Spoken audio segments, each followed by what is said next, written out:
I love video games. I don't have the time to play them all the time, but when I do, I love the immersive world of video games. It's like being in your own movie, and you're the director.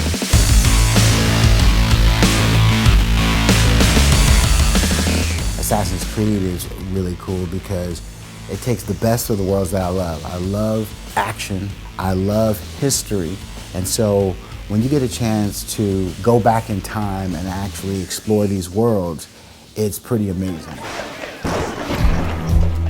You know, when Matt and Tina from Ubisoft first reached out, they were like, you know, next Assassin's Creed, it takes place in Victorian London during the height of the Industrial Revolution, and it really tells the story of the birth of organized crime. Straight Outta Compton was a film that was on my radar, and I thought about, you know, maybe Gary would be interested in telling an old school period piece through a West Coast lens. Gary is the kind of guy who he walks in the room and everything's just suddenly cooler.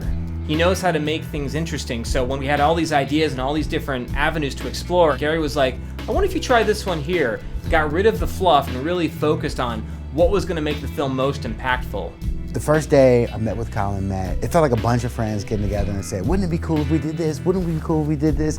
And we met for hours and we went over the storyboards and we went over the script, talked about what we wanted, we talked about the feel and the look and the emotion and what imagery would give you that gangster kind of thing. And then Pop took it and blew it out.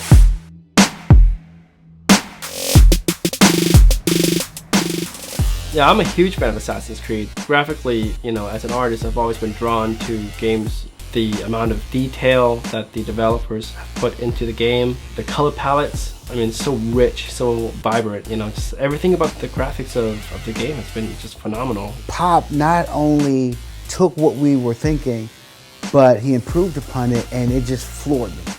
One of the things I've loved about Gary's work has always been the way he does action sequences. The scenes that we're doing here has really allowed me to play off of my strengths as a, you know, an energetic comic book artist. Worked with Mark for about a year now, and we have I think we have a synergy. So whenever I'm doing a shot that calls for a specific mood, I can always rely on the fact that Mark will, you know, hit it on the head every time. It's good to have someone who you collaborate with that you can trust.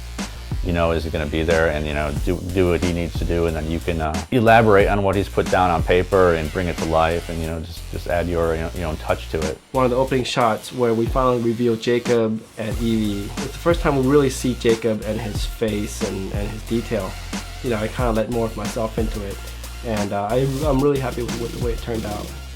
Then you take the 3D animation and give it that depth on top of the texture that's created with the backdrop and all of the characters, and now you feel like you're in a world. Our biggest challenge is to really try to take the viewer inside of the artwork and have them forget that they're looking at still drawings. We have a process where we kind of color in the parts of the artwork that we imagine really bringing to life, and we have Photoshop artists trace that artwork and fill in parts that are missing. And then we use, you know, 3 or 4 programs to bring in different elements, like for instance simulating glass breaking or explosion, something that we want to add life to, and the viewer just forgets that they're looking at comic book art. They feel like they're inside of the comic book art. The whole story in the editing process really revolves around the voice, I find. And if you have a really good actor that gives a really good performance, it makes our job easier.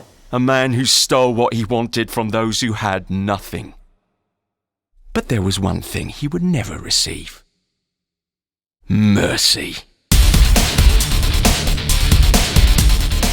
When we got our first edit of the film, we had some temp tracks in there that Matt from New Science had placed into the film that really set the mood. And, you know, I've been a musician for almost 30 years now. I called my buddy Devin from Divine Elements, which is a drum and bass crew here in Los Angeles. I had some ideas about what I wanted to do, so I just took my gear over to Devin's place. We had like 3 or 4 sessions. It's that glue that kind of helps build the mood and really just amplifies what we've already tried to create visually. To read about it is one thing, but to be transported and immersed in this era, the Industrial Revolution, 1868, with these characters, and then have fun with a little bit of gangsterism, that is the game I want to play.